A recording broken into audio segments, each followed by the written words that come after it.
14h-16h, Brigitte Lahaie, Sud Radio. Bonjour à tous, nous sommes ensemble durant 2 heures, nous sommes sur Sud Radio. La sexualité est un égoïsme partagé. Alors que signifie cette formule inventée par Sylvain Mimoun ? Eh bien, puisqu'il est avec nous durant ces 2 heures, il pourra nous expliquer ce qu'il entend par là. En tout cas, la sexualité, c'est une rencontre entre 2 êtres. Ça, jusqu'à présent, tout le monde sera d'accord. Sinon, ça s'appelle de la masturbation. Et forcément, ça va demander des ajustements permanents. Les désirs de l'un ne sont pas toujours les désirs de l'autre. D'autant que nos désirs sont également changeants au fil du temps. Et j'aime à dire qu'il faudrait savoir laisser mieux nos corps se parler, puisque les corps, eux, ne mentent jamais. On l'a vu déjà hier avec Michel Odoul. Mais pour cela, il faut savoir être dans ses ressentis, qui sont notre vérité, mais pas forcément la vérité de l'autre.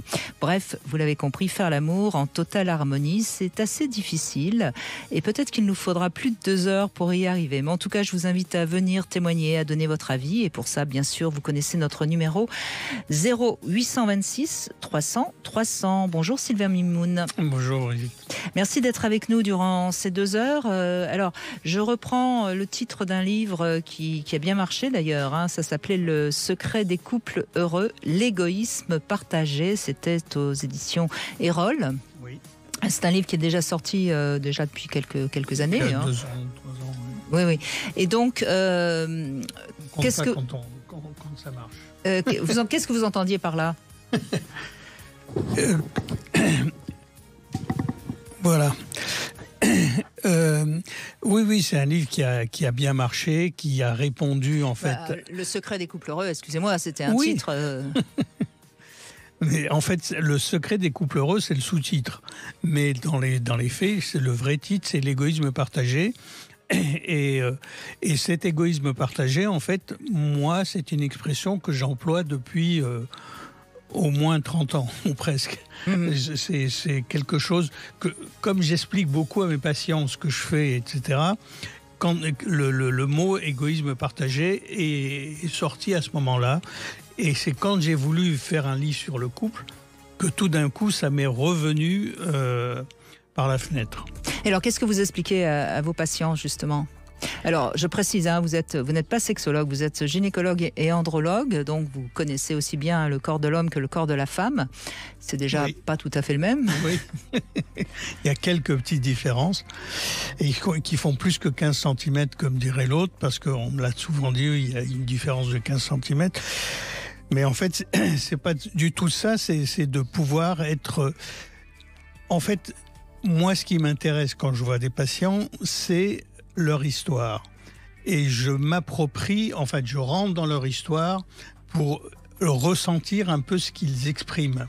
Et à partir de ce ressenti-là, je sais que je suis beaucoup moins dans l'explication de texte.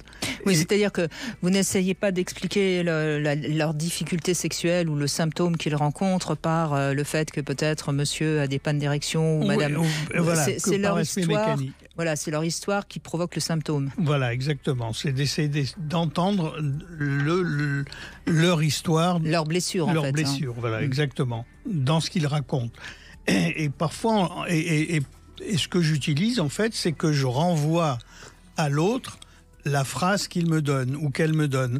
Et à partir du fait de l'entendre en face, ils peuvent la reformuler un peu autrement. Et c'est petit à petit comme ça qu'on peut repérer un peu qu'est-ce qui ne va pas chez eux, quoi. De toute façon, on le sait, quand on travaille sur la sexualité, on sait que dans un symptôme, lorsqu'il y a une difficulté sexuelle dans un couple, ça parle toujours de l'histoire du couple, au fond. Oui, en tout cas, oui. Ou d'un des 2 membres du couple, mais la plupart du temps, quand ça aboutit au couple, à la souffrance des 2, c'est qu'il faut s'en occuper. Ça devient urgent pour chacun des 2 de s'en occuper. Ça veut dire quoi ? Ça veut dire que quand un couple commence à avoir des difficultés sexuelles, soit parce qu'il n'y a plus de sexualité entre eux, soit parce que madame peut-être a des difficultés de lubrification ou monsieur a peut-être plus souvent des pannes, il vaut mieux s'en occuper parce que de toute façon ça ne s'arrangera pas tout seul. Ça dépend de l'âge qu'ils ont, mais s'ils ont plus de 45 ans, voire plus de 50 ans, il est probable que ça ne s'arrangera pas tout seul. Et donc, d'où l'intérêt de pouvoir les aider réellement. Et pour ma part, je sais que maintenant, je suis beaucoup plus actif qu'avant. C'est-à-dire que Vous mettez la main à la pâte? Non, je non. plaisante. Non, mais vous êtes plus actif, c'est-à-dire que qu'est-ce que vous entendez par plus actif? Vous les questionnez plus? Voilà, je les prends, je considère que leur symptôme est plus urgent. Plus la personne est âgée, entre guillemets, même s'ils n'ont que 50 ans, et en couple à 50 ans, ils ont plus de difficultés. On est encore très jeune à 50 ans aujourd'hui. Oui, mais si les deux ont des difficultés, il faut en tenir compte relativement rapidement. Oui, c'est-à-dire, oui, c'est ça. Quand vous dites vous agissez plus, c'est-à-dire que vous prenez plus en compte rapidement le symptôme plutôt que le laisser s'installer. Voilà, avant j'aurais dit maintenant ils n'ont que quelques troubles d'érection, c'est pas grave, et on va attendre que ça marche plus du tout. Non, on va attendre de trouver la cause. Oui, mais oui. Là, je ne cherche plus la cause. C'est pas ça qui m'intéresse. Parce que Alors, qu'est-ce qui vous intéresse? C'est comment faire pour que ça marche. Oui, bien sûr, bien sûr. Voilà, et donc à partir du moment où je me focalise sur comment faire pour que ça marche, à partir de là, il va y avoir un ressenti différent de la part des deux partenaires, et c'est ce ressenti différent qui va nous donner d'autres éléments de réponse. Mais là, finalement, on est loin de l'explication de l'égoïsme partagé. L'égoïsme partagé, ça veut dire quoi? Ça veut dire que chacun doit d'abord penser à soi. Pour être motivé à agir, il faut penser à soi. Donc il faut avoir envie d'avoir d'abord du plaisir pour soi avant d'en donner à l'autre? Non, je sais pas, j'essaye de... Oui, non, mais c'est bien de scruter le symptôme ou la phrase comme ça. Mais dans les faits, ça veut dire que... Auparavant, par exemple, je pouvais même discuter longtemps avec le patient ou la patiente, tout seul, pour essayer de voir qu'est-ce qu'il y a derrière. Or, maintenant, je sais que c'est pas ça qui est important. Ce qui est important, c'est comment faire pour que ça change. Bon, donc vous faites quoi? Vous donnez des médicaments? Vous donnez... Éventuellement, ou des méthodes comme l'hypnose ou la sexothérapie, ou de décomposer la sexualité par... Ça me plaît assez, parce que moi j'ai vraiment compris maintenant, depuis pas mal de temps d'ailleurs, que finalement on va avancer plus vite en agissant sur le corps qu'en faisant parler les patients, quoi. C'est clair, c'est clair. On le sait sur des questions de vaginisme, par exemple. Vous pouvez prendre la femme pendant 10 ans en thérapie. Oui, c'est sûr. Alors que si vous lui faites faire des exercices voilà, exactement. avec des différents jouets qui sont spécialement faits pour ça, d'ailleurs, elle avancera plus vite. C'est ça que vous voulez dire? Voilà, exactement. Dans le vaginisme, en effet, la première chose que je fais, et presque la seule chose que je fais au départ, c'est que j'examine la femme, comme je suis gynécologue en plus. Donc c'est logique de commencer par là. Mais l'objectif, c'est pas de l'examiner, c'est que cet examen-là lui parle. Et quand je dis lui parle, c'est-à-dire parle à son corps. Oui, que son corps, qu'elle comprenne ce qui fait que son corps fait du vaginisme. Voilà, et surtout comment il pourrait contourner l'obstacle. Oui, et il faut savoir, peut-être que les gens ne le savent pas, mais il peut y avoir des vaginismes secondaires, c'est-à-dire qu'on peut être vaginique au début de sa sexualité, et puis on peut avoir une sexualité qui va très très bien, et puis tout d'un coup avoir de douleurs à la pénétration ou ne plus pouvoir être pénétré, et à ce moment-là, il faut très vite aller consulter, évidemment. Voilà, j'ai même vu une patiente qui avait eu des enfants, et que donc, Dieu sait qu'elle n'était pas vaginique à l'époque, et quand elle est revenue me voir, elle a eu un vaginisme secondaire. Et c'est pas plus facile à traiter, hein, mais au contraire. Quand les symptômes reviennent en force comme ça, c'est qu'il y a sûrement d'autres traumatismes qui n'ont pas été entendus. Bien sûr, bien sûr. En tout cas, c'était l'émission d'hier avec Michel Ledoux, le corps, il parle. Et forcément, la sexualité, elle est très révélatrice de nos blessures, de nos rancœurs. Hein. On sait aussi que dans le couple, quand la sexualité va mal, ça veut dire aussi quelque chose de l'histoire du couple. Exactement. Et c'est ça qui est important d'entendre et de pouvoir aider, là seulement, pas une personne, mais les deux. Bien sûr, parce que de toute façon, ça rejaillit sur l'autre. C'est d'ailleurs la phrase que j'adore et qui était peut-être pas si simple que ça à comprendre de Lacan, il n'y a pas de rapport sexuel. Oui. Parce que finalement, chacun y va de son désir, de son plaisir, et on croit toujours qu'on est à l'écoute du plaisir et du désir de l'autre, mais finalement, on n'est pas jamais sûr de l'avoir vraiment compris. Ben, quand on est isolé dans sa tête... et qu'on a eu du plaisir soi-même, on pense que l'autre a eu obligatoirement du plaisir, vu le plaisir qu'elle a pu me donner, mais en fait, c'est pas comme ça. Oui, comme on a toujours tendance à vouloir faire à l'autre ce qu'on croit qu'il faut lui faire, alors que ce serait bien de temps en temps de lui demander. Par exemple. On pourrait de temps en temps, comme ça, poser la question, au fond, je te fais ça, mais est-ce que c'est vraiment ce que tu préfères? Voilà. Mais la communication sexuelle n'étant pas simple dans le couple... En fait, ce qui est le plus difficile, en fait, c'est que quand on demande aux patients, aux patientes, lui, il adore les caresses, par exemple, et elle déteste les caresses. Alors qu'il mais toutes les femmes aiment les caresses, enfin, Sylvain Mimoun. Oui, mais justement, c'est ce qui est écrit. Et dans les faits, mais il y a des femmes qui détestent. Et il y a des femmes qui détestent le cuni, elles ne supportent pas. Ah, bien sûr, ça fait partie des caresses vocales. Donc, c'est pas la majorité. Hein. Non, heureusement. Enfin, heureusement, je ne sais pas, c'est votre point de vue, Sylvain Mimoun. Je parle... Au nom des hommes. Au nom des hommes, voilà. Mais il y a aussi des hommes qui n'aiment pas la fellation. Hein. Je sais. Si, Philippe Renaud, je vous assure, j'en ai connu. Non, mais je sais. Moi-même étant pas du tout très friand de fellation au départ, même si j'ai appris après à aimer un peu ou beaucoup ça, en fait, là encore, si on a trouvé du plaisir dans une certaine pratique, on peut cultiver ce plaisir et augmenter ce plaisir. Bon, en tout cas, Philippe Renaud est rentré dans le studio, c'est pourquoi je l'ai interpellé, mais il sera là pour notre Sexy News, il nous parlera du dernier tabou. Alors là, je ne sais absolument pas de quel tabou il va nous parler, ça m'intéresse, parce que j'aime bien, enfin, de toute façon, on adore les chroniques de Philippe Renaud. Mais pour l'instant, on va faire une petite pause, et puis on va vous donner la parole, vous allez parler de votre sexualité, et puis dans un instant, c'est Eva qui sera avec nous, et on verra ce qu'elle a à nous raconter. À tout de suite.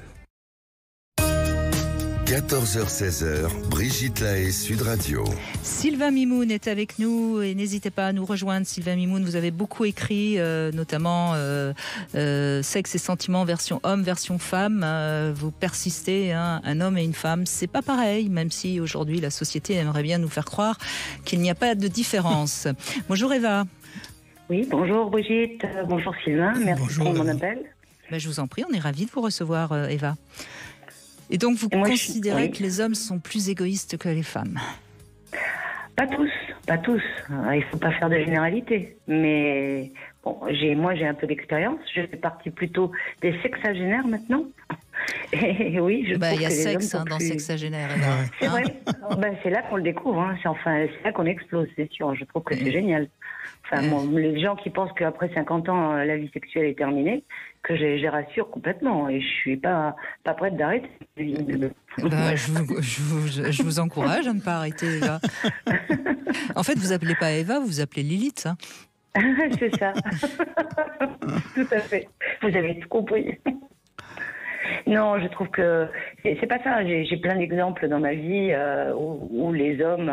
J'ai eu un homme très généreux, c'était mon premier mari, mais je trouve que quand l'homme est généreux dans la vie normale, dans ses actes, dans la vie de tous les jours, en général, honnêtement, 9 fois sur 10, il est généreux dans l'amour.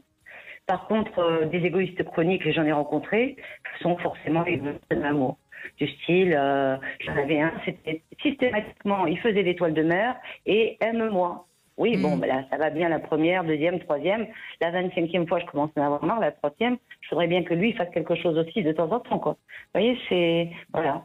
Ou alors... Mais cela dit, Eva, j'entends ce que vous dites. C'est un peu vrai, mais c'est pas forcément totalement vrai, parce que ça dépend aussi de la pudeur, des inhibitions. Quand un homme est un peu inhibé sexuellement, même s'il peut être très généreux dans la vie, et puis sexuellement, être très coincé, non? Il peut avoir plus peur de toucher le sexe de l'autre, par exemple.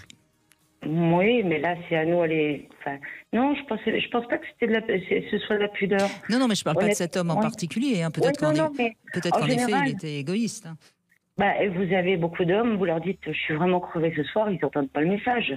Il y a leur désir qui est présent, voilà. Et puis je sais pas, moi, si vous dites que je suis fatiguée, bon moi ça peut m'arriver d'être fatiguée, mais si l'homme commence à me caresser, etc., forcément je vais commencer à ressentir quelque chose. Et il me connaît bien, donc il le sait.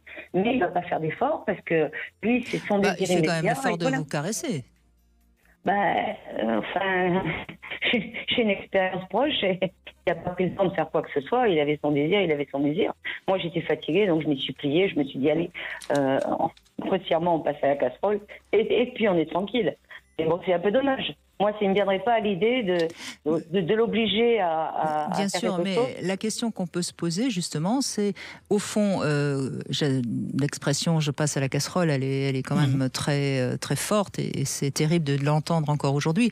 Mais on peut se poser la question, finalement, est-ce que ça vous arrange plus de passer à la casserole que de quoi? Que d'avoir qu'il vous fasse la tronche toute la soirée Voilà, tout à fait. Oui. Tout à fait. Exactement ça. Non, il faut polémiquer, expliquer, Sauf que le problème, excusez-moi, je parle avec vous, mais je pense que ça peut aider les femmes qui écoutent. Hein. Sauf que de passer à la casserole, vous envoyez le message que au fond, vous êtes soumise, ou voire même que vous êtes d'accord pour avoir un rapport sexuel, et donc vous allez repasser à la casserole le coup d'après. Oui, mais vous avez tout à fait raison. Alors qu'à un moment donné, accepter de rentrer dans le conflit, c'est quand même faire avancer le couple. Et le couple, c'est une suite de compromis. Oui, mais c'est toujours pareil. Tandis que là, vous faites des concessions en passant à la casserole.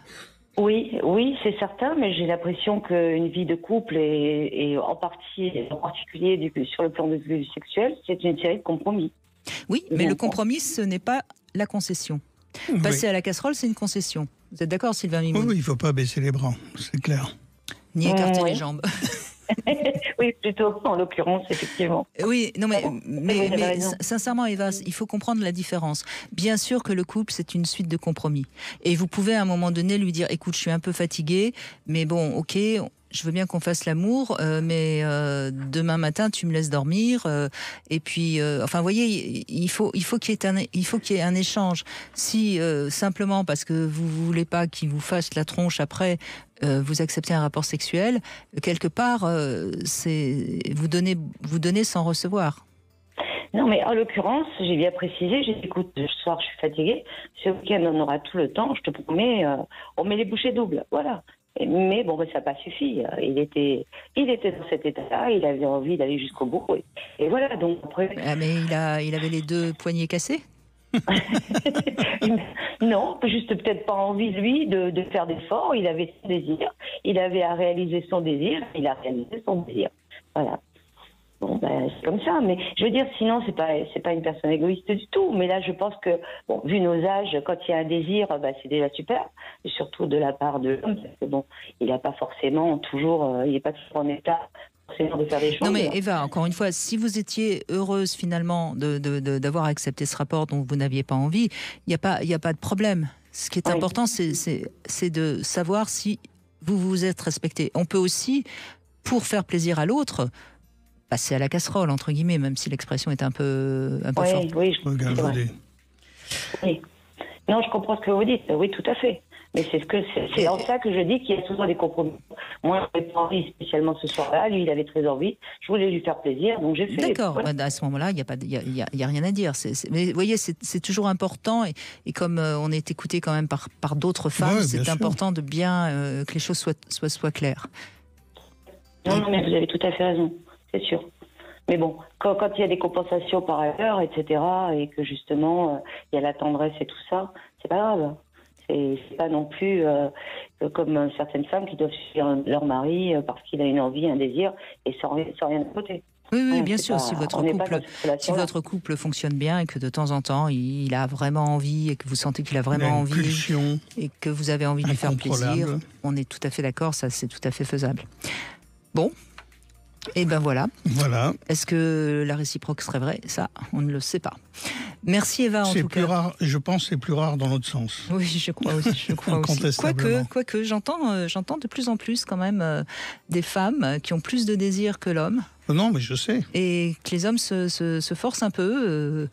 Si, je trouve que c'est quelque chose qui est en train de bouger quand même. Oui, mais justement, et c'est pas vécu de la même façon, parce que quand l'homme se force un peu, là pour le coup, c'est vrai qu'heureusement maintenant il y a des médicaments inducteurs d'érection qui leur facilitent la tâche, mais à ces hommes-là, mais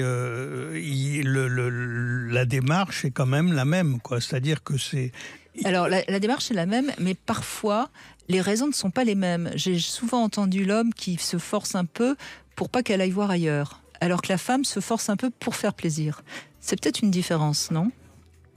Ça pourrait, mais je pense qu'il y a des hommes qui le font pour faire plaisir aussi, hein.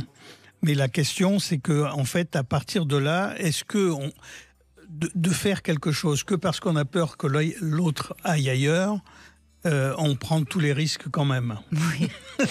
Bon, allez, on fait une petite pause et nous retrouvons Philippe Bruno qui nous a rejoint pour notre Sexy News. Brigitte Lahaie, Sud Radio, c'est l'instant Sexy News. Eh bien, Sylvain Mimoun, je ne vous présente pas Philippe Bruno. Vous êtes deux vieux collègues. Voilà, exactement. Quand on dit vieux, ça veut dire que vous vous connaissez depuis longtemps. Hein. Exactement. Je ne me permettrai pas sinon.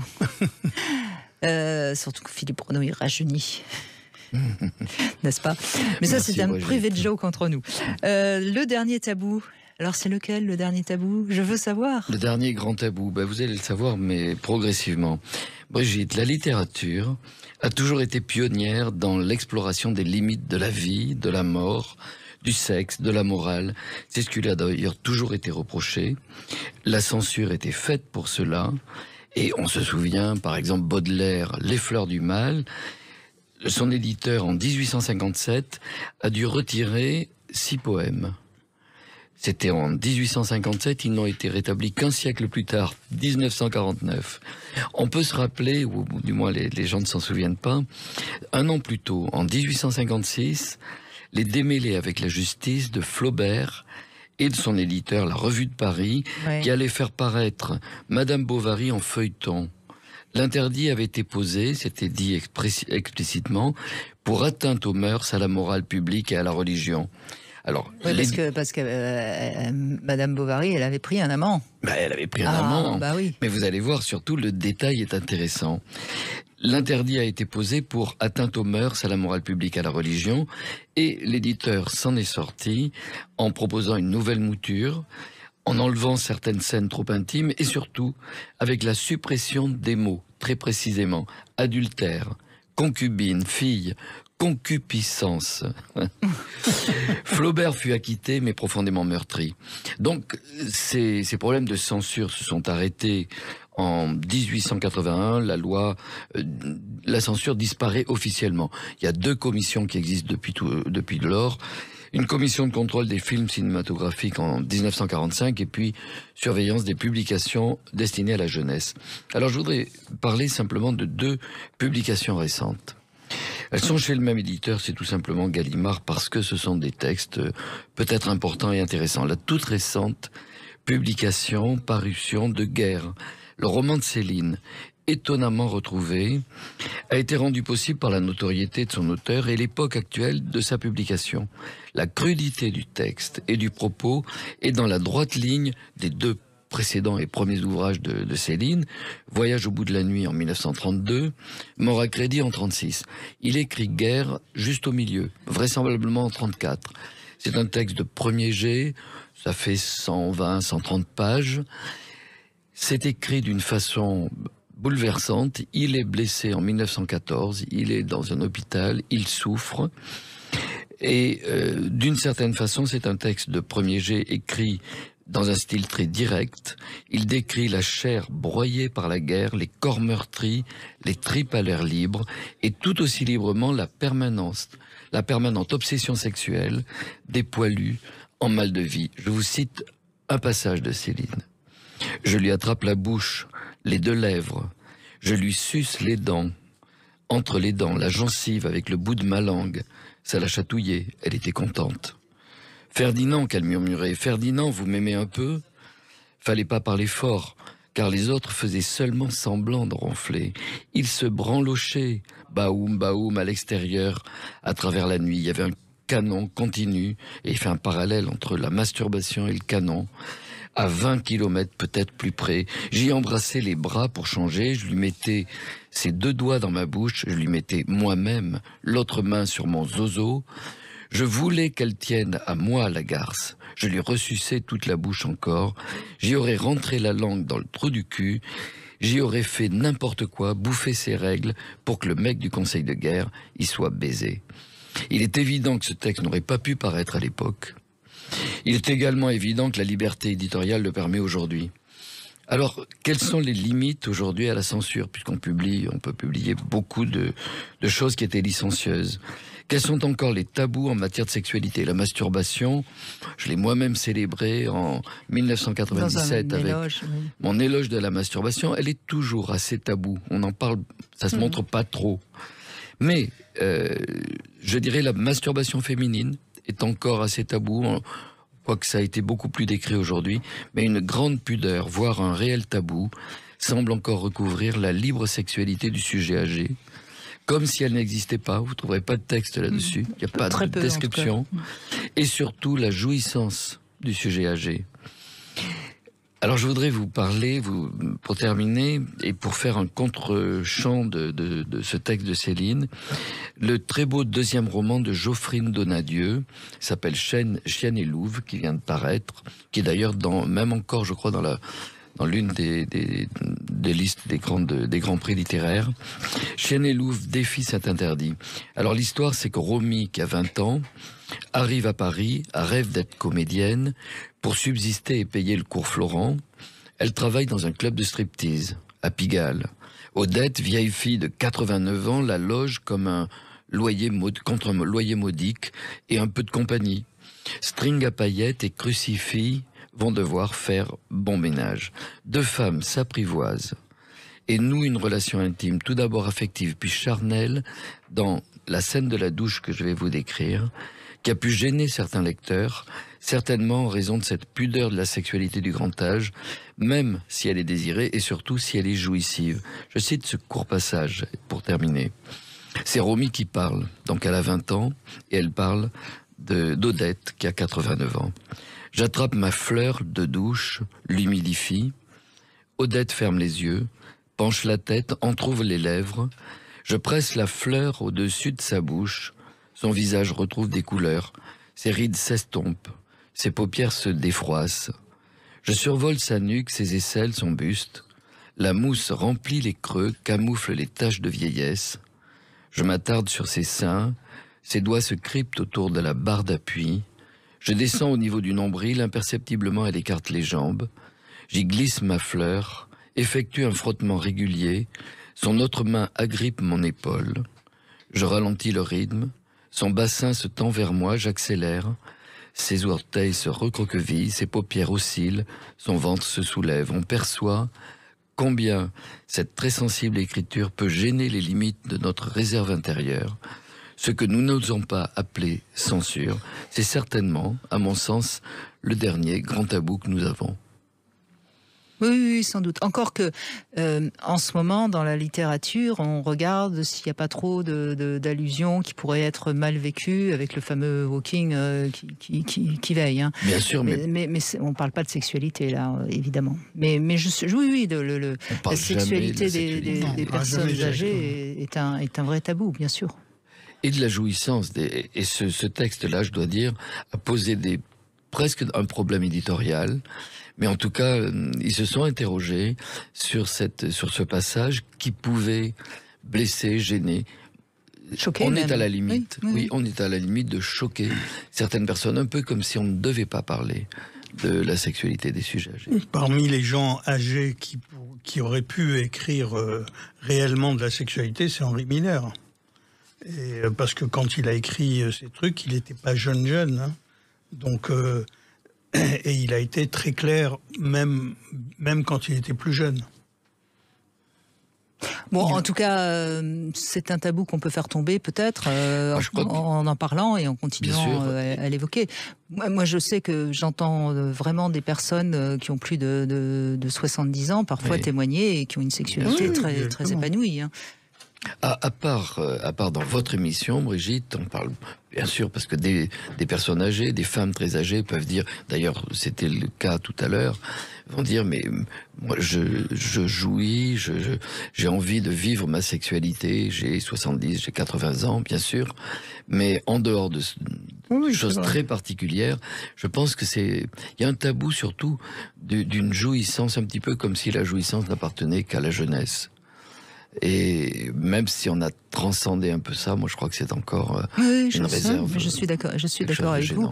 On a encore un chemin à faire parce qu'on est encore dans un inconscient comme ça collectif. La sexualité, ça sert à se reproduire et la vieillesse, on va pas se reproduire quand on est vieux, quoi. Oui, presque avec l'idée. Et pourquoi il y aurait pas une fin de la sexualité? Mais pourquoi y en aurait-il une? Mais oui. C'est-à-dire qu'on connaît, et j'ai suivi aussi des patients de plus de 90 ans, hommes et femmes, avec une sexualité très épanouie, même si d'autres en ont moins ou n'en ont plus. Bien sûr. Mais par contre, la sexualité ne s'arrête pas. Non, exactement. Elle poursuit. Moi, pour ma part, je reçois toujours des patients et patientes qui ont, pour le plus âgé, il avait 99 ans. Ben voilà. Il y a peut-être des positions à éviter. Voilà.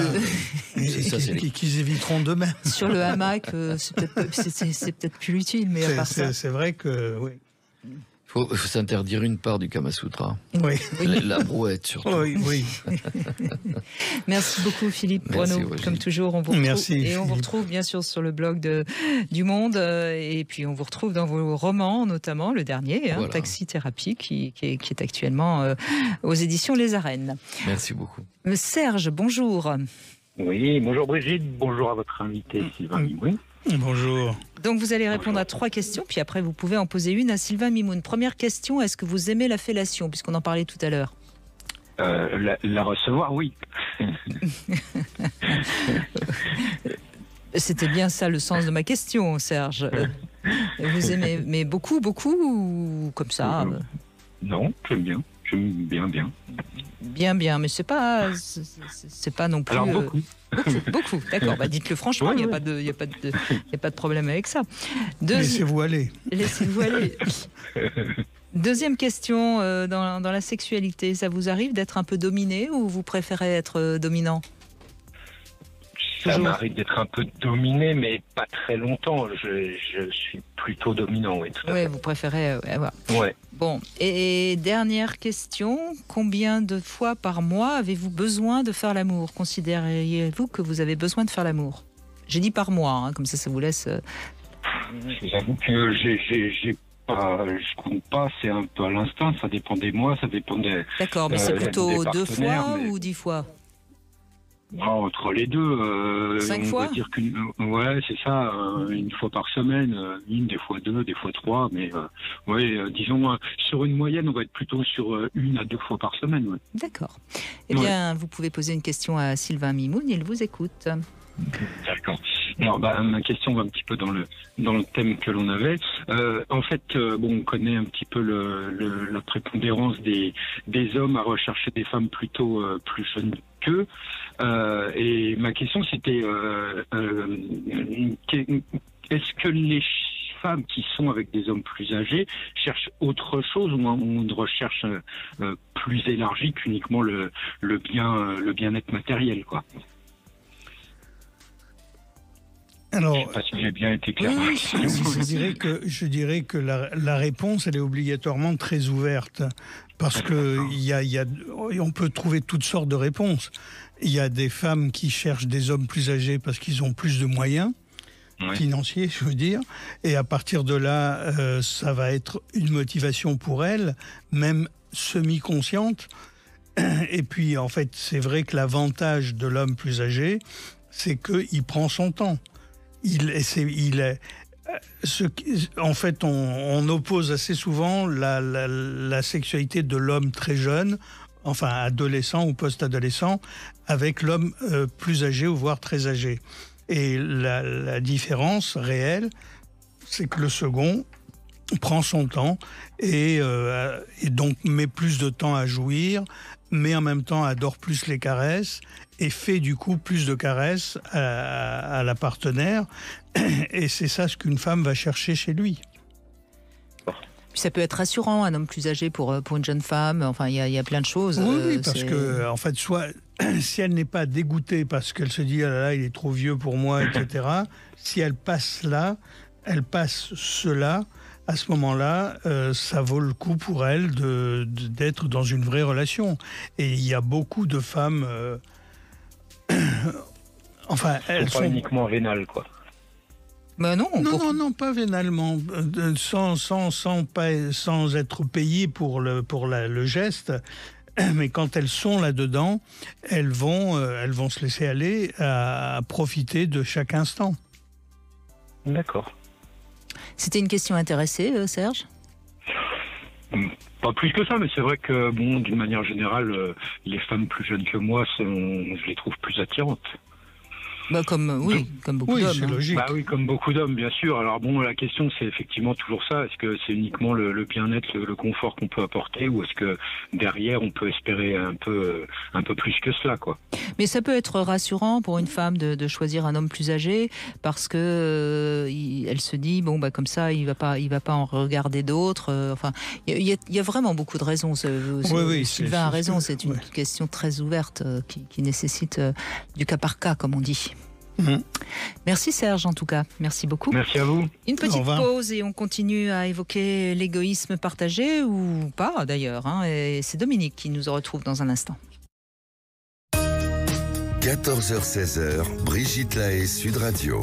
Sylvain Mimoun est avec nous. Nous évoquons la sexualité du couple. N'hésitez pas si vous avez des petits soucis de sexualité dans votre couple, vous avez envie de mieux comprendre.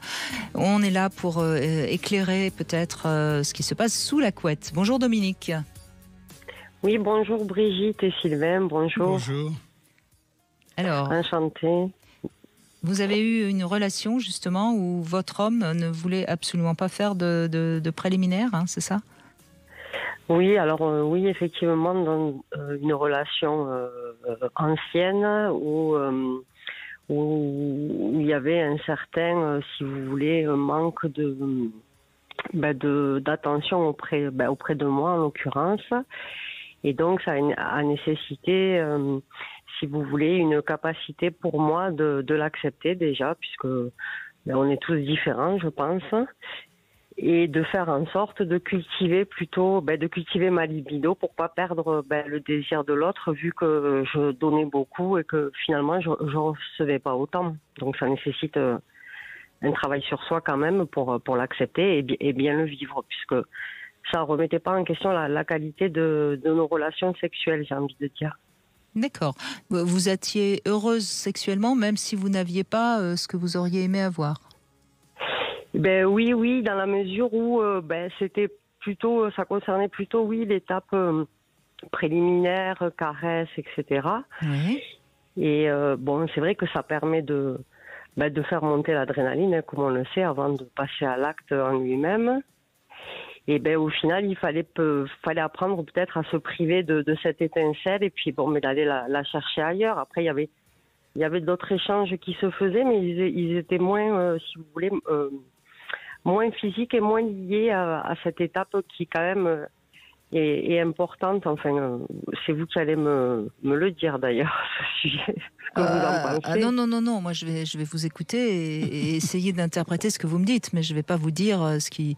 Non. Est-ce que c'est bon ? D'abord, c'est une relation qui allait bien en dehors de la sexualité. Ah oui, tout à fait. Et même, comme je vous le disais, même dans le cadre de la sexualité, sauf que il fallait apprendre finalement à plus donner que recevoir. Donc après, l'équilibre, on essaye d'aller le chercher ailleurs, quoi. Voilà. C'est-à-dire qu'une fois que vous avez pu avoir votre plaisir de cette façon-là, de part et d'autre, vous avez l'impression que si vous aviez eu ça, vous n'auriez pas cherché autre chose. Ça suffisait. Mais est-ce que vous aviez justement du plaisir et de la jouissance quand il vous faisait l'amour ? Oui, bien sûr. En fait, je vais faire un parallèle, par exemple, avec d'autres relations où j'ai pu justement recevoir plus que j'ai donné. C'était pas forcément des relations plus épanouies sentimentalement et sexuellement. Donc, vous comprenez ce que je veux dire ? Oui, c'est pas parce qu'on a du plaisir qu'on est plus amoureux. C'est... En fait, le fait de lui accorder ce qu'il avait envie de vivre sexuellement, ça vous remplissait. Voilà, tout à fait, oui, puisque je me nourrissais de ça justement pour cultiver mon envie de lui, mon désir, et puis... Dans votre psychisme, quelque part, vous deveniez sa chose. Quand je dis ça, c'est pas du tout péjoratif. Hein. Complètement. Et vous acceptiez d'être sa soumise au sens général du terme. Hein. Je parle pas de rapport SM. Et ça vous donnait une satisfaction. Vous étiez ravi d'être la femme qu'il désire et de lui accorder ce qu'il désirait. Tout à fait. Alors c'est vrai que la question par contre que j'aurais envie de vous poser, c'est de quelle façon j'aurais pu par exemple le ramener à moi et si vous voulez à obtenir peut-être un peu plus de préliminaire, je sais pas. En fait, Dominique, vous expliquez quelque chose que je dis souvent. La femme est souvent dans se veut désirable. Et donc, elle est dans le désir de l'autre. Et quand vous êtes comme ça, vous êtes dans le désir de cet homme, et du coup, vous vous sentez désirable. Et c'est ça qui vous a permis de vous sentir rempli. Mmh. Sauf qu'à un moment donné, vous avez quand même fait l'impasse sur quelque chose qui est du plaisir pour vous. Mmh. Et de la satisfaction sexuelle pour vous. Oui, sûrement après. Et aussi, en fait, ce qui est dans votre cas, comme chez beaucoup de personnes et beaucoup de femmes en particulier, le plaisir ne vient que si elles sont à un moment donné concentrées que sur elles-mêmes. Ce qui est le thème de l'égoïsme partagé. Si elles arrivent à se concentrer sur leur clitoris et leur zone sexuelle, à ce moment-là, elles peuvent être complètement satisfaites elles peuvent jouir, quoi, en clair. Alors, puisque vous me demandez un conseil, Dominique, je vais vous le donner. Je crois que dans ces cas-là, quand un homme ne veut pas faire de préliminaire, il y a forcément différentes raisons. Il n'y a pas une raison toujours la même. Hein. Mais on va pas venir sur les raisons qui font que. Moi, je dis souvent qu'à ce moment-là, il faut que la femme se pose en tant qu'être qui a envie d'avoir du désir lors des préliminaires et qu'elle impose à l'homme de pouvoir se caresser, voire avec un jouet, et de l'obliger à subir ce que vous allez vous faire à vous-même. Ce qui va provoquer chez l'homme un électrochoc, parce qu'en fait, alors ça peut l'exciter, et donc ça peut déclencher son envie de vous faire plaisir, et donc de participer, ou ça peut le renvoyer à quelque chose qui parle de lui. Mais en tout cas, ça va provoquer quelque chose, et ce sera beaucoup plus efficace en effet que de communiquer verbalement. Oui, je comprends. Ouais. Vous voyez ? Alors après, vous pouvez faire semblant de vous donner du plaisir si vous n'y arrivez pas parce que vous avez du mal à vous donner du plaisir devant quelqu'un, enfin, qu'importe. Mais vous lui imposez quelque chose qui va de toute façon le faire réagir. Oui, ça peut lui donner envie de me procurer la même chose, du coup, sur le moment. Oui, ou en tout cas, ça va provoquer quelque chose. Ça va faire bouger la relation sexuelle du couple. Et c'est ça qu'il faut faire, parce que sinon... Oui, quand je vois un homme en consultation, je peux lui dire, mais à vous de lui demander, à votre partenaire, j'aime que tu te caresses, parce que c'est ça qui m'excite, par exemple. D'accord. Voilà. Oui, c'est sûr que c'est mieux que de lui dire caresse-moi, quoi. Je comprends. Bah oui, parce que s'il veut pas, de toute façon... En fait, votre histoire, c'est est-ce que je suis excité ou non ? Et donc, pour aller directement du côté de l'excitation, on peut utiliser ce stratagème-là. Merci Dominique, en tout cas. Merci d'avoir participé à cet égoïsme partagé qui est l'émission du jour avec Sylvain Mimoun. Petite devinette avant les infos, quelle est la différence entre jeunesse et vieillesse ? C'est la devinette qui me vient évidemment après la chronique de Philippe Breneau. On se retrouve tout de suite après les infos. N'hésitez pas vous aussi à nous rejoindre 0826 300 300 comme tous les vendredis aussi. On va rêver dans la deuxième heure et puis on va parler de la caresse également. Enfin bref, encore beaucoup de choses à dire et bien sûr c'est vous qui pouvez les dire, ces choses. 14h-16h, Brigitte Lahaie, Sud Radio. Et nous sommes toujours avec Sylvain Mimoun, gynécologue, andrologue. Vous occupez à la fois des organes génitaux féminins et masculins et vous aidez à ce qu'ils se rencontrent, évidemment. Et pour qu'ils se rencontrent bien, c'est dans un égoïsme partagé, le titre de ce livre qui a eu un sacré succès, peut-être aussi grâce au sous-titre, Le secret des couples heureux. Alors, quelle est la différence entre jeunesse et vieillesse? Vous avez une idée, Sylvain Mimoun? Oui, c'est le temps qui passe. Non, mais le premier, il a 4 membres souples et un raide. Et le deuxième, le vieux, donc, il a 4 membres raides et un souple. Voilà, bah oui, je crois qu'il y en a beaucoup qui m'ont comprise. Bonjour Émilie. Bonjour, j'aime beaucoup votre blague, j'en rigole encore. Ouais, oui, bah oui. Bonjour Brigitte et bonjour Monsieur Mimoun. Bonjour. Merci d'être avec nous. Alors, j'aime beaucoup le terme d'égoïsme partagé parce que c'est ce que je voudrais étendre en fait. Je pense qu'effectivement c'est l'objectif. Et moi, je me rends compte que je suis dans le plutôt vouloir faire plaisir et mes derniers partenaires que j'ai eus étaient plutôt aussi dans vouloir me faire plaisir. Et en fait, ça marche pas du tout comme ça. C'est mieux que ne pas vouloir faire plaisir. Deux qui veulent pas faire plaisir, ça marchera pas du tout. Ça marchera pas du tout. Mais moi, du coup, je vois que l'autre veut me faire plaisir. Moi, et en fait, c'est trop dans le mental. Et je trouve qu'il y a derrière une question de... Alors, c'est pas vraiment de la performance, mais il faut absolument y arriver, quoi.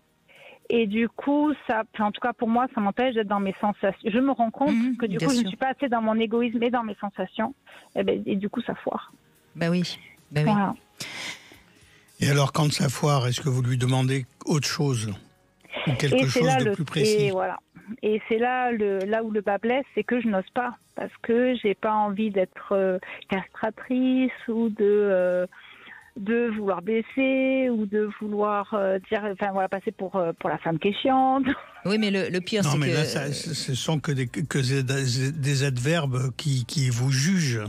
Tout à fait. Non, mais ce que vous avez dit, c'est qu'il y a aussi dans l'envie de vous faire plaisir, Émilie.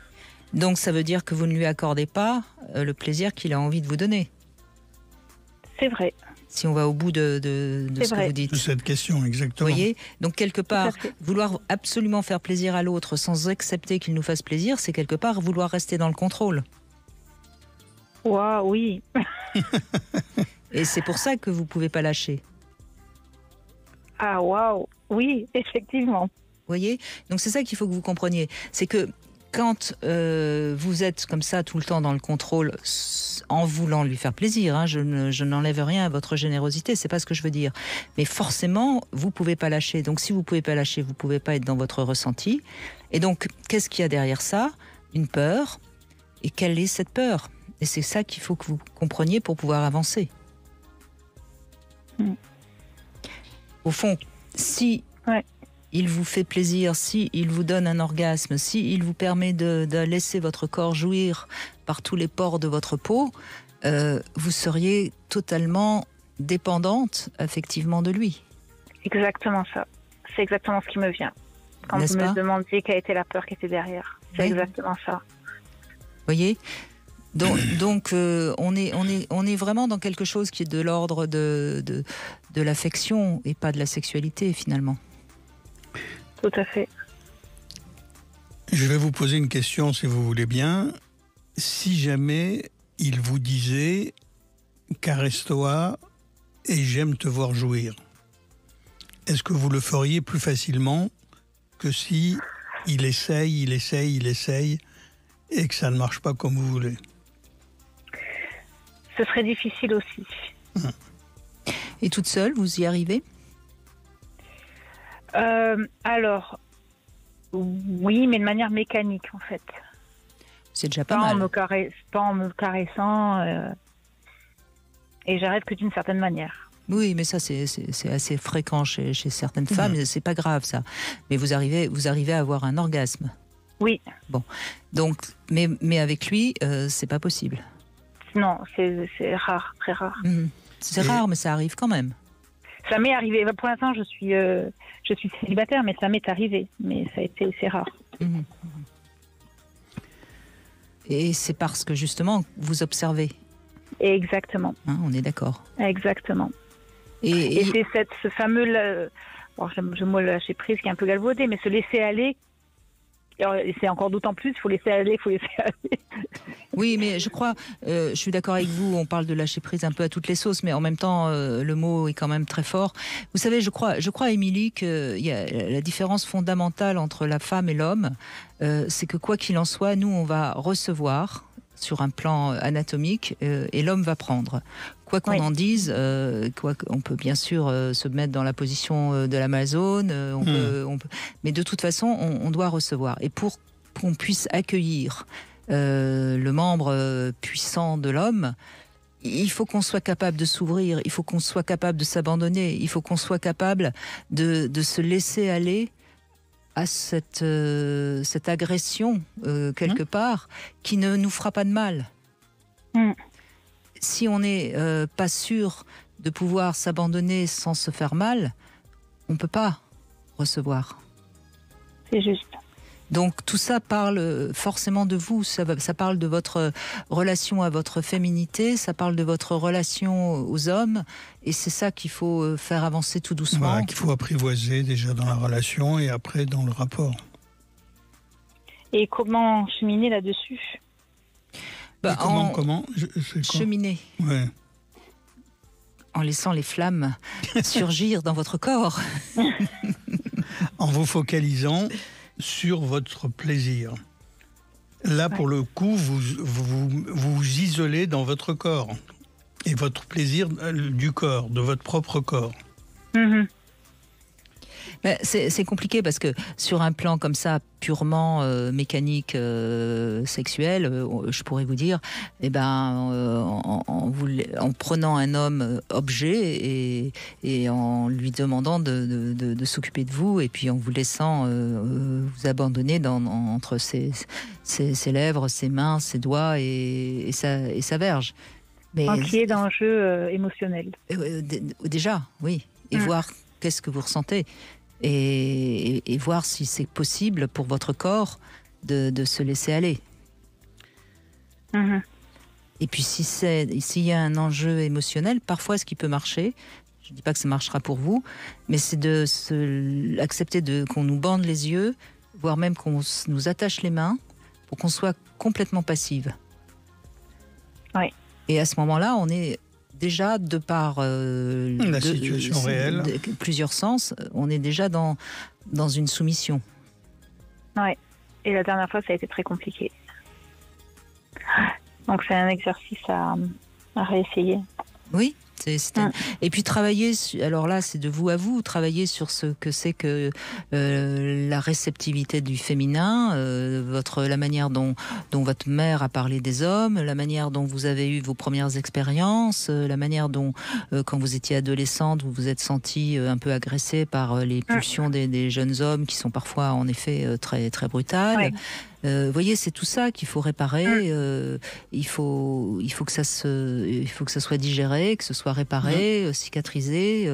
On est, quoi qu'on en dise, même si je ne suis pas une fervente défendante de MeToo, il y a quelque chose quand même à comprendre. Quand on est une jeune femme, oui, le jeune homme, il est parfois un peu agressif. Hein. Donc tout ça, il faut que vous fassiez la paix avec tout ce que vous avez traversé. Puis ensuite, il faut aussi que vous puissiez avancer sur ce que représente pour vous l'érection. Est-ce que c'est quelque chose de quand même un peu agressif, quelque chose qui montre le pouvoir? Enfin, vous voyez, la symbolique de l'érection, c'est intéressant. Oui, c'est ça qui est intéressant, c'est que consciemment, j'ai aucun problème avec l'érection, avec la pénétration, avec mes expériences quand j'étais jeune. On était jeune, c'était comme ça, et puis voilà. Enfin, j'ai pas du tout de traumatisme entre guillemets. J'entends bien. Au contraire, j'aime avoir une érection et j'aime être pénétrée. Enfin, j'ai pas de problème consciemment avec ça. C'est voilà. Mais il y a une part, mais je dirais presque en chaque femme, je pense. Il y a une petite part comme ça qui est blessée et c'est cette part-là qu'il faut réparer. Mais en fait, ce que je dirais moi, c'est que si la meilleure réponse à votre question ou à votre attitude actuelle, c'est d'apprivoiser ça. Et apprivoiser en le faisant. C'est-à-dire en vous donnant plus facilement du plaisir, éventuellement, même si vous êtes avec un homme, mais qui est à côté de vous, indépendamment de la pénétration. D'accord. Laissez venir petit à petit, apprivoiser le fait qu'il y ait des caresses de vous sur vous, même à côté d'un homme. Et de cette façon-là, vous allez apprivoiser la situation. Ok. Je suis sûre que ça va faire son chemin. Oui. Oui, surtout que je sens que vous n'êtes pas loin, si je puis dire. Merci pour l'encouragement. Voilà. Oui, parce qu'il n'y a pas réellement quelque chose qui est bloqué. Hein. C'est juste que vous n'aviez pas compris que dans votre désir de faire plaisir, quelque part, c'est finalement un moyen de contrôler. De contrôler, tout à fait. Mais vous savez, c'est ce que je dis souvent, quand on préfère donner des cadeaux qu'en recevoir, quelque part, on garde l'emprise. Hein. Oui, exactement. Le véritable échange, c'est savoir aussi bien donner que recevoir. Exactement. Et ça marche pour ça aussi. J'ai plus facilement à donner des cadeaux qu'en recevoir. Ou à donner des compliments qu'en recevoir. Oui, bien sûr, bien sûr. Ouais.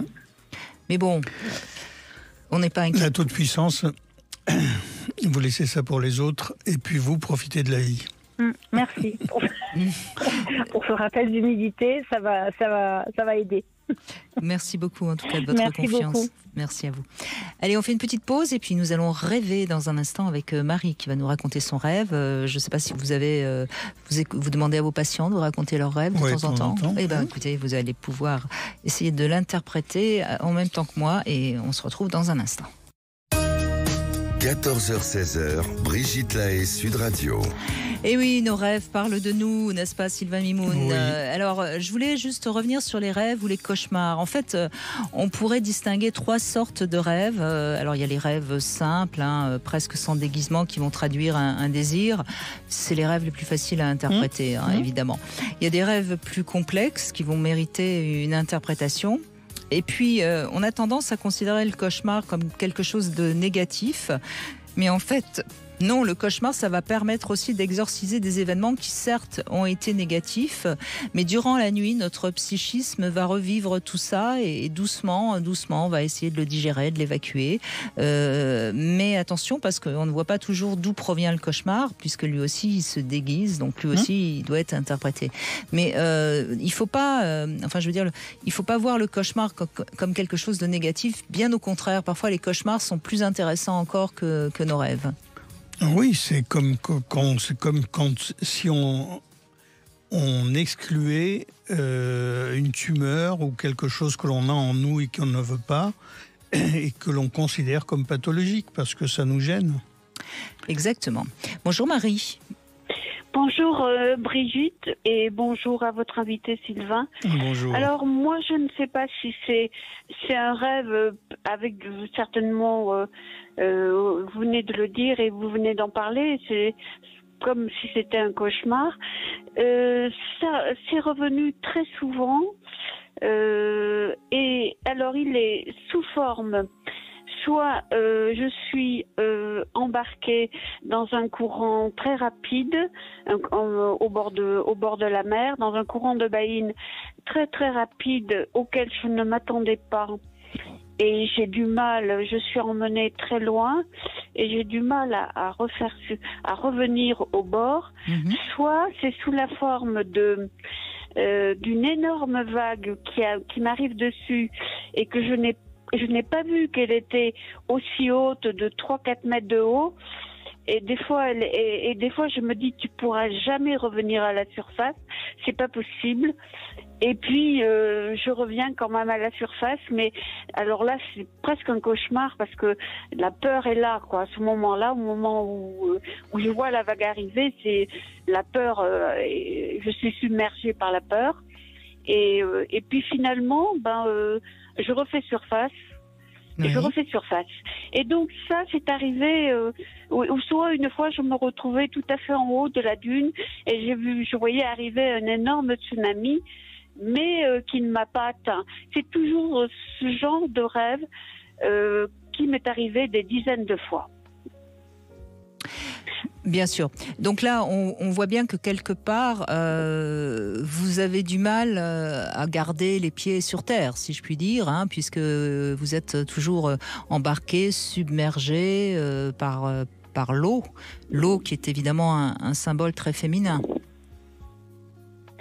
Alors, bon, moi je ne sais pas, mais ce que je veux dire, c'est que est-ce le fait que j'habite au bord de la mer, que je me promène et que je me baigne souvent, et le fait que à plusieurs reprises j'ai échappé à des noyades et j'ai été effectivement embarquée sur des courants puissants, ou même dernièrement cet été j'ai été inattentive, je suis tombée, j'ai plus eu pied, j'ai dû lutter dans des courants puissants. Est-ce que c'est à cause de ça?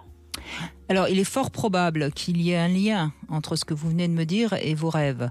C'est-à-dire que il y a quand même chez vous alors de manière très inconsciente, hein, une capacité à vous mettre en danger. Oui, mais pourtant je fais très attention et je me retrouve en danger. Et c'est quelque chose que je ne comprends pas. Oui, mais j'ai bien dit qu'inconsciemment, vous vous mettez en danger parce que vous êtes au bord de la mer, vous connaissez les risques de la noyade. Et pourtant, on a beaucoup parlé de grosses vagues, tout à l'heure vous-même vous avez reparlé de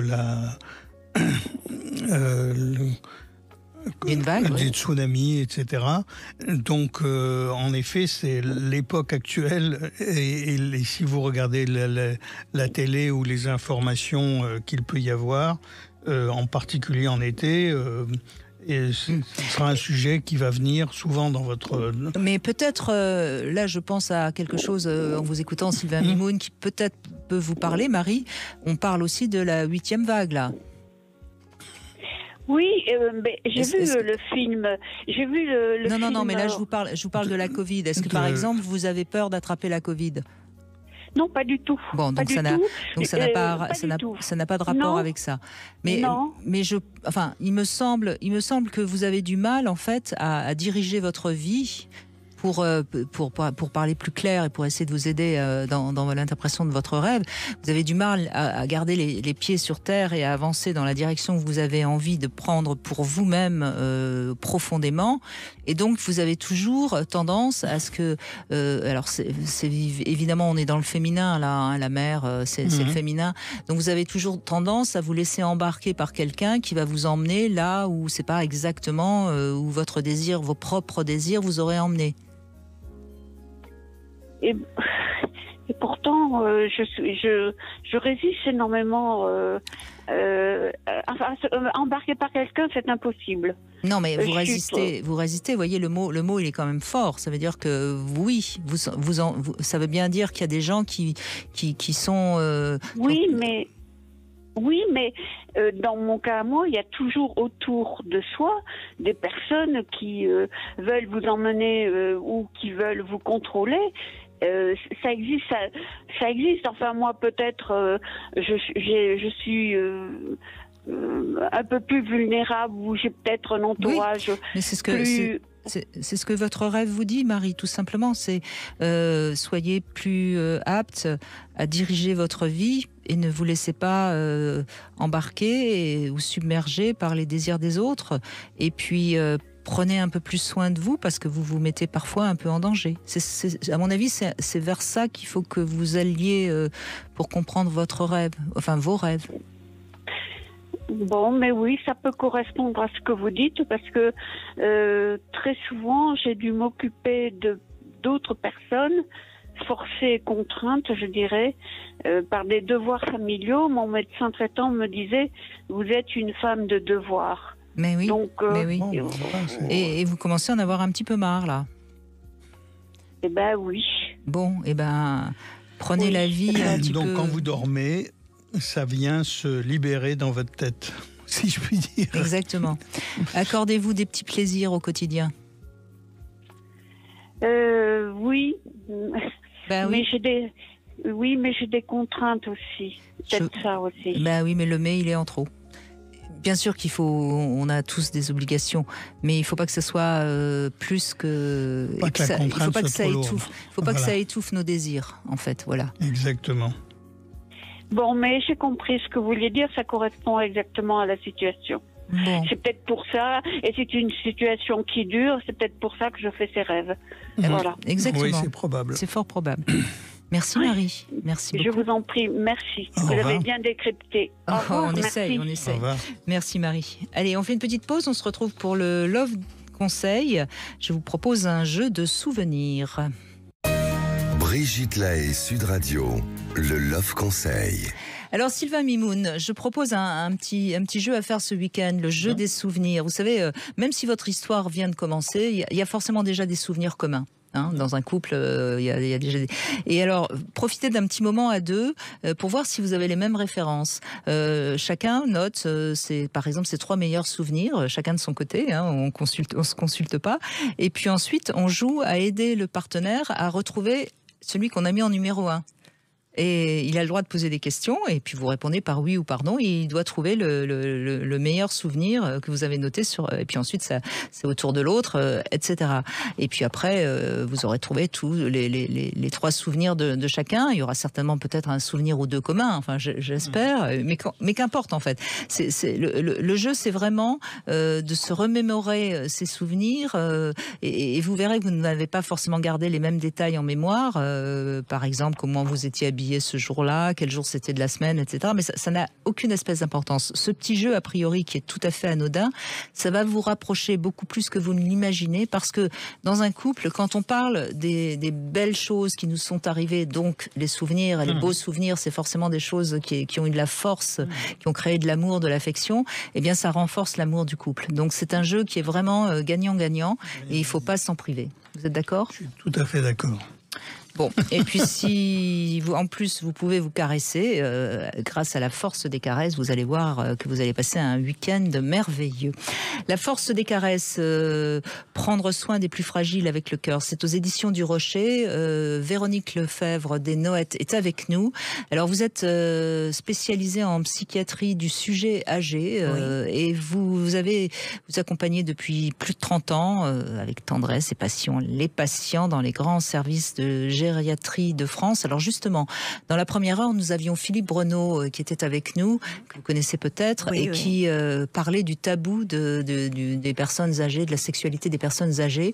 Et votre livre est vraiment... je dirais, alors il ne parle pas de la sexualité des personnes âgées, mais il parle justement des personnes âgées qui ne sont plus touchées. Vous dites bien, on est touché quand on est jeune, bébé, et puis il y a un moment, on n'est plus touché, quoi.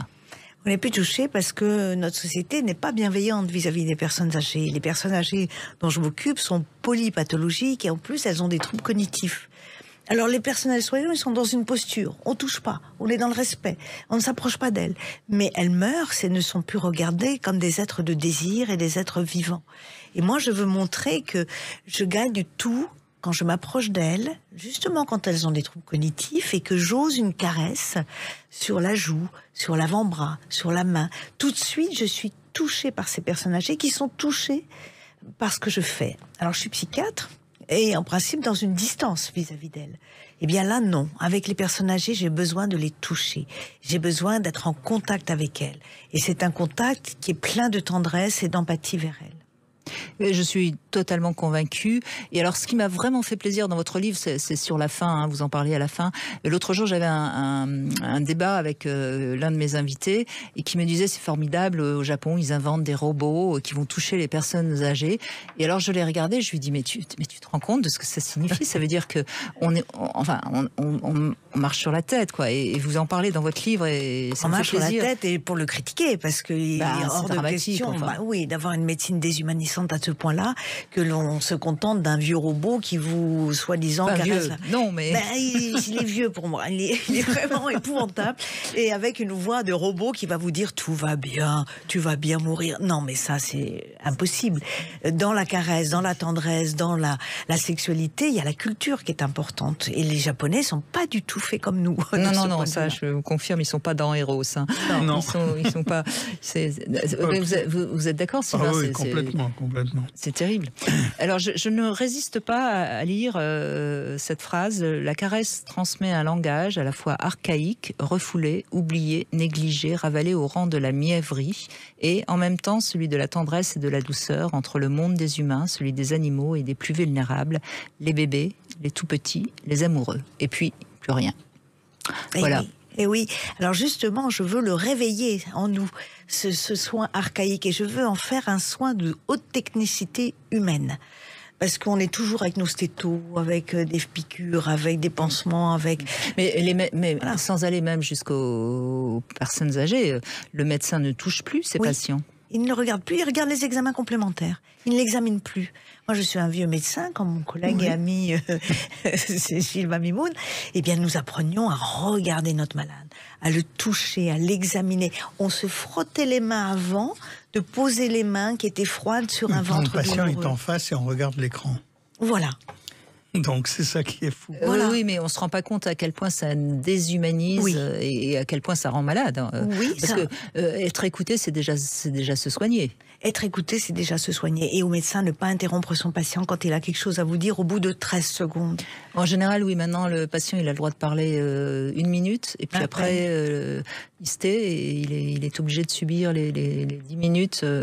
Alors, je veux quand même donner beaucoup d'espoir à vos auditeurs, c'est que je forme les jeunes externes à ce qu'on appelle la médecine narrative. Donc on leur apprend à écrire une première fois, qu'est-ce qui vous est arrivé, l'histoire de votre vocation, à écrire 5 minutes sur une thématique, et ensuite à le dire aux autres, et on les apprend jusqu'à des consultations simulées pour qu'ils cessent d'interrompre leurs patients, qu'ils les écoutent, qu'ils les examinent et qu'ils entendent la richesse de leur histoire de vie. Et qui les regarde. Moi, je sais que j'en parlais l'autre jour avec un médecin. Je suis entourée de médecins, Sylvain Mimoun, comme vous. Alors, pas forcément, enfin, certains sont gynécos, etc. Et qui me disaient, mais on nous a appris, nous, quand le patient rentrait, d'abord à le regarder, parce que le regarder, c'était déjà révélateur de ses maux du corps, justement. De l'empathie qu'on lui porte. Et puis de la manière dont il va rentrer, s'il rentre les épaules, enfin, bref. Et c'est vrai qu'aujourd'hui, c'est tout juste si on regarde encore le patient. Sylvain l'a bien dit, on regarde l'écran. Mais je suis là. Je suis une personne, je ne suis pas un malade, je ne suis pas un bout de ma maladie devant vous. Alors, ce que j'ai aimé dans ce livre, surtout, je vous le dis franchement, Véronique Lefebvre des Noëttes, c'est tout le début du livre, quand vous expliquez ce que c'est que la tendresse. D'abord, la tendresse, la caresse, pardon. Mais ça rime, c'est très joli. Oui, bien sûr. J'ai chanté une chanson qui s'appelait Caresse, tendresse. Oui. Alors, vous voyez. Et puis, vous expliquez bien à quel point c'est important. Et vous parlez des 5 sens et de la caresse. Et ça, c'est très intéressant. Et je trouve que, moi qui prône beaucoup pour la sensualité avant la sexualité. Rien que tous ces chapitres, ce chapitre, il pourrait être dans un livre de sexologie. Vous voyez, vous avez un petit animal de compagnie qui vient de vous caresser l'avant-bras. Voilà, là, elle vient de me griffer. Ah bon, je n'ai pas vu. Moi, j'ai vu que la caresse. J'ai trouvé ça super. Non, mais je peux vous assurer que j'adore caresser. Ben oui. Et je dis toujours, je ne pourrais pas vivre sans chien parce que je ne pourrais pas vivre sans caresser. Ben voilà. Et le seul être qui accepte d'être caressé à n'importe quel moment du jour et de la nuit, c'est le chien. Voilà. Oui, alors vous avez raison parce que la caresse doit être acceptée. Et le chien l'accepte. Tout le temps. Mais... Alors que c'est pas le cas du chat. Exactement. Oui. Le chat s'en va. Et alors l'homme, je vous en parle même pas. Et oui, il faut choisir son moment. Il faut être un expert du juste moment. Et la femme, alors là, encore moins. Mais effectivement, nos 5 sens sont stimulés par la caresse. Une odeur nous caresse les narines, les naseaux. Un bon goût, la main, bien entendu, mais une musique est caressante. Ben vous voyez, elle vient me voir, elle vient chercher les caresses. Je suis désolée. Allez-y, je ne suis pas jalouse. Merci. Oui, non, chaque sens est éveillé par la caresse, en fait. Et alors, les mots qui peuvent caresser l'oreille. Ça, c'est très important. Les femmes, nous ouvrons à l'amour lorsque nous avons des mots caressants au creux de l'oreille. Ce qui n'est pas pareil pour les hommes, qui ont besoin de voir, qui ont besoin de lumière. Quand nous Ils n'ont pas besoin des mêmes mots obligatoirement, voilà. Mais qui peuvent être très stimulés quand même beaucoup par ça. Quoi. Oui, mais vous êtes quand même plus visuel, et nous, on est plus auditive. Oui, bien sûr. À tel point d'ailleurs qu'un bruit peut nous couper aussi de notre ressenti. Et comme vous, la vue de quelque chose de pas terrible peut vous couper aussi. Oui, exactement. Non, la caresse, nos sens sont... Et alors le toucher, évidemment... Un outil formidable que la main, qui est à la fois un outil qui peut caresser, mais qui peut saisir, qui peut griffer, qui peut fabriquer. Seul l'homme en est doté. Donc, utilisons nos mains à des fins d'empathie, à des fins de tendresse vers les autres les plus vulnérabilisés. Et puis notre cerveau est inondé d'ocytocine, qui est l'hormone de l'attachement, de dopamine, qui est l'hormone du plaisir, lorsque l'on donne une caresse, mais lorsqu'on la reçoit. Absolument. Qu'est-ce qui fait que...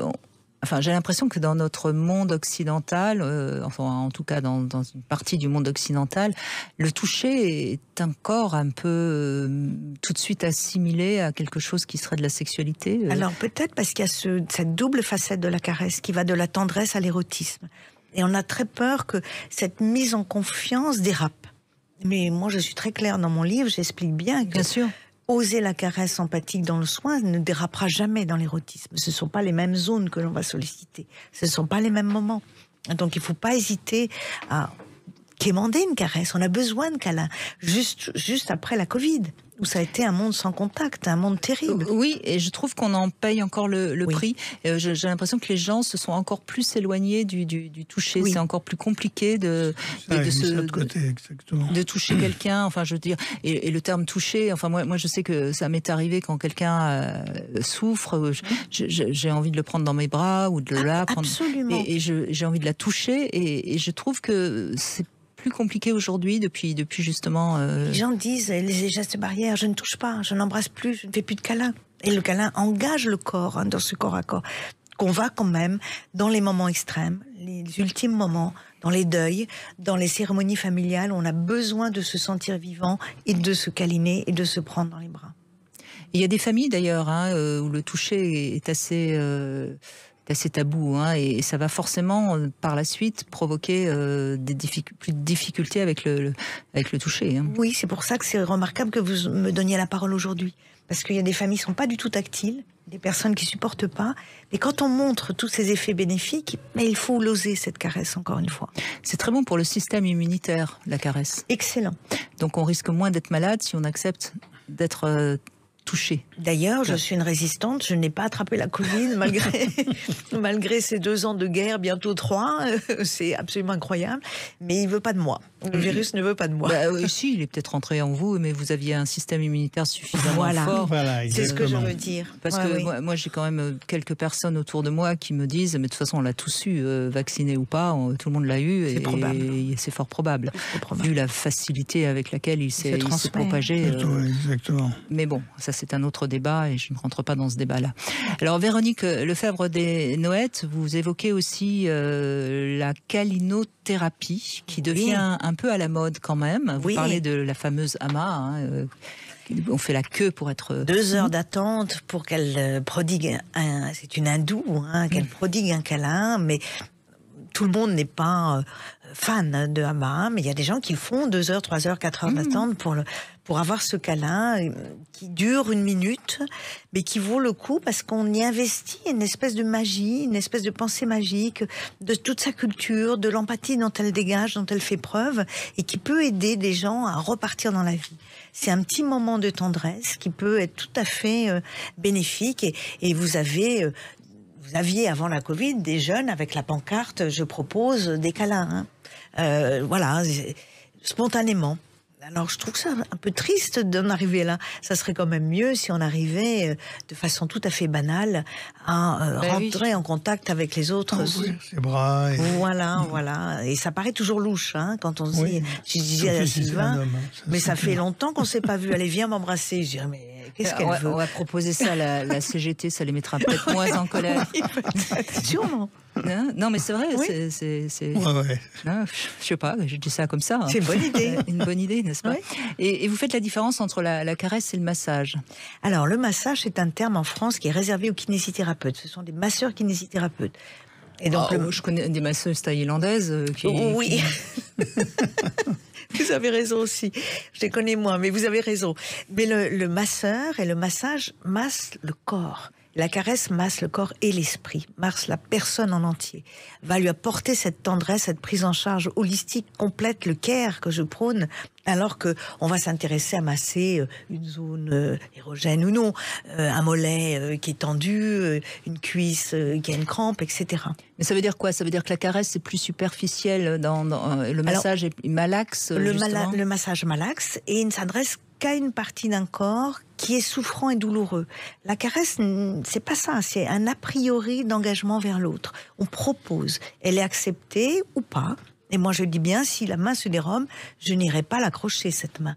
Si la tête, mais j'ai jamais eu aucun effet secondaire négatif en proposant une caresse à mes malades. Bien sûr. On va faire une petite pause, Sylvain Mimoun, Oui. et puis on va se retrouver, on va continuer à évoquer la force de la caresse. C'est aux éditions du Rocher. Si vous avez des questions à poser, Sylvain Mimoun, à Véronique Lefebvre des Noëttes, après la pause, évidemment, vous êtes tout à fait le bienvenu. Voilà, je vais peut-être lire le bouquin par endroit. Oui, franchement, c'est un joli livre que je conseille, parce que alors après, on va en parler après la pause, bien sûr, hein, de la caresse care, hein, qui soigne donc, mais déjà là, toute cette partie, la première partie du livre, c'est vraiment une ode à la sensualité. Allez, une petite pause, on se retrouve tout de suite. 14h-16h, Brigitte Lahaie, Sud Radio. Nous sommes avec Sylvain Mimoun aujourd'hui. Nous avons évoqué l'égoïsme partagé. Et peut-être que si on se caressait plus, on serait plus apte à comprendre cet égoïsme partagé dont vous parlez, Sylvain Mimoun. Oui, à ressentir plus son corps avec agrément, pour ne pas dire que avec plaisir. Et à partir de là, les choses se passeraient progressivement de mieux en mieux. Et l'intérêt de la répétition de cet acte, c'est que plus on le fait, mieux ça marche. Bien sûr. La caresse, c'est une capacité aussi à ressentir, évidemment. Véronique Lefebvre des Noëttes, vous êtes l'auteur de ce livre, La force de la caresse, prendre soin des plus fragiles avec le cœur. C'est aux éditions du Rocher. Alors, dans la deuxième partie du livre, vous parlez donc de la caresse au care, c'est-à-dire la caresse qui va permettre aux personnes qui sont donc en souffrance, hein, de se sentir déjà reçus dans leur souffrance, oui, j'imagine. Reçus, reconnus dans leur souffrance. Et c'est une façon de reconnaître leur entièreté d'être humain, de personne humaine.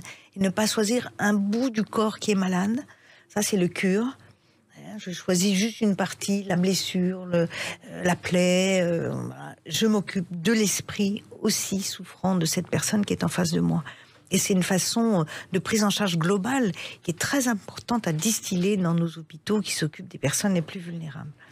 Oui, moi j'ai une amie qui vient de temps en temps et qui vient mardi d'ailleurs. On parlera d'Octobre Rose avec Sandy Boulanger, que vous connaissez bien d'ailleurs, Sylvain, et qui travaille avec les personnes en fin de vie et qui en effet utilise aussi la caresse dans ces moments extrêmes pour aider la personne à lâcher et à partir prise et à partir sereinement.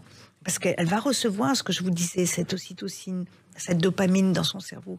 Elle va recevoir plein de petites sensations qui vont permettre ce lâcher prise. Et moi, je vois, puisque j'accompagne énormément de personnes en soins palliatifs qui décèdent dans mon hôpital, de personnes très âgées, eh bien, le lâcher prise est très important.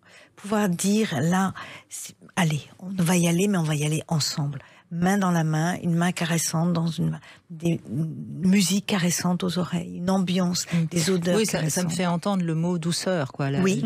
Parce que c'est brutal, hein, la mort, partir, c'est brutal. Ah, toujours. Justement, douceur, si on se donne les conditions de possibilité de cette douceur, elle n'est pas compliquée. Je ne coûte rien à mon hôpital. En acceptant d'être là. Alors, il faut être formé. Ça peut être très brutal pour les gens qui ne sont pas formés, parce que c'est très compliqué. Il faut être des soignants, mais des soignants qui sont capables de lâcher leur technicité. Oui, mais j'imagine aussi que dans ce que vous donnez, vous recevez en échange quelque chose qui est indicible. Bien sûr. Qui est indicible, bien entendu. On donnait d'abord pour recevoir au centuple, bien sûr. Alors, vous parlez aussi de l'Alzheimer, les personnes qui sont atteintes d'Alzheimer, qui quelque part aussi, retourner au corps, finalement, ça leur permet de se resituer. Ça leur donne une cohésion sur leur corps. Le malade d'Alzheimer a le A privatif, anosognosique, il ne sait pas qu'il est malade. Prosopagnosique, il ne sait pas reconnaître un visage familier. Et asomatognosique, il ne connaît plus les parties de son corps. Donc quand vous êtes sur une caresse, tout de suite, le regard va venir vers moi, va s'éveiller, et tout de suite on est dans une communauté humaine, et ça c'est quelque chose qui est vraiment très important à développer dans les soins aux personnes atteintes de troubles cognitifs. Ceux qui nous écoutent, beaucoup ont certainement autour d'eux quelqu'un de leur famille qui est malade, qui est en fin de vie, etc. Vous leur conseillez d'essayer de passer par la caresse plus que par les mots? Absolument. Parce que tout le monde n'est pas en capacité, encore une fois, de recevoir ces ultimes moments, de communiquer avec quelqu'un qui ne communique plus. Mais quand la parole n'est plus présente, le langage du corps est présent. Et jusqu'au bout. De la tendresse, et on dit la tendresse à travers cette caresse. Et ça, tout le monde peut le faire. Et je donne des petits conseils dans mon livre pour les familles qui ne savent pas trop comment se comporter dans les ultimes moments. Bien sûr. Sylvain Mimoun. Oui, je pensais à une amie qui traverse justement un moment difficile là, comme ça dans son entourage. Et en effet, je lui ai dit, essaye le corps à corps par des caresses. Et j'ai pas lu votre livre puisque c'est aujourd'hui que je le découvre, mais je pense que ça l'aidera beaucoup. Bien sûr. Je pense que ça va aller dans cette direction-là, quoi. C'est le meilleur des conseils que de délivrer juste un médicament et s'en aller. Ah oui, c'est meilleur que les médicaments. Oui, mais vous savez très bien, Véronique Lefebvre des Noëttes, vous en croisez plus que moi des médecins. Il y a quand même une catégorie de médecins qui sont un peu dans une sorte de peur, et dans la toute-puissance. Une peur et dans l'évitement. Et dans l'évitement. Tout à fait. Alors, il faut leur montrer, se modéliser. Mes jeunes internes, je leur dis, viens avec moi. Regarde comment on fait, c'est quand même pas compliqué. Mais comment t'as fait? Eh bien, je me suis présentée, je suis venue à côté d'elle, j'ai pris la main dans ma main. C'est vraiment pas magique, c'est vraiment pas compliqué à faire. Bon, et puis je vais juste conclure en parlant d'un moment quand vous racontez, quand vous étiez jeune externe, de cette caresse du regard qui vous a un petit peu déshabillé. Et ça va parler peut-être aussi à beaucoup de femmes. Ah oui, parce qu'il y a des regards qui sont assassins, qui vous passent au scanner ou qui sont des viols. Et bien sûr, et j'ai voulu en parler, en montrer que tous les regards sont pas bienveillants et qu'on peut violer du regard, insister, comme on peut au contraire offrir un regard qui est caressant. Et donc vous étiez jeune externe en médecine et c'était votre grand patron qui vous soupesait du regard, qui vous regardait du regard comme un objet de désir et pas du tout comme une externe qui suivait son patron parce qu'il fallait le suivre et apprendre ce qu'il avait à lui apprendre. Mais lui, il n'était pas du tout dans la même dimension que moi. Mais ça vous a permis de découvrir à quel point, en effet... Oui, on est vulnérable quand on est jeune, et quand on est jeune médecin, et qu'il y a le grand patron. C'était l'époque des mandarins. Bien sûr, et puis ça existe certainement encore aujourd'hui, de toute façon, évidemment. Bon, en tout cas, ça s'appelle La force de la caresse, prendre soin des plus fragiles. C'est aux éditions du Rocher. Merci Véronique Lefebvre des Noëttes, et merci pour tous ces patients qui profitent de ces caresses. Merci. Sylvain Mimoun, il nous reste une petite poignée de secondes. L'égoïsme partagé, apprendre à accepter de recevoir du plaisir de l'autre. Une fois qu'on accepte l'égoïsme partagé, on a toutes les caresses du monde en soi. Bon, eh bien, écoutez, j'espère qu'avec mes mots, je vous ai un peu caressé aussi durant ces 2 heures. Mais comme toujours, Brigitte. Et dans la rediff ce soir, je continuerai à vous caresser. Merci à tous, en tout cas, d'être intervenus tout au long de cette semaine. Je crois qu'on a fait encore une fois une magnifique semaine ensemble et je ne cesserai de le répéter. J'ai besoin aussi de vous. C'est vous aussi qui faites cette émission, qui nous appelez tous les jours. Tout de suite, vous allez retrouver C'est votre avenir. Nous serons lundi avec Samuel Doc. Et alors, on va essayer de comprendre la différence qu'il y a entre le désir et la pulsion. Et est-ce qu'on peut continuer à désirer quelqu'un, même si on n'a plus de sentiments pour lui? Et je crois que c'est un sujet inépuisable. On en parlera dès lundi. Je vous embrasse tous. Je vous caresse tous. Au revoir.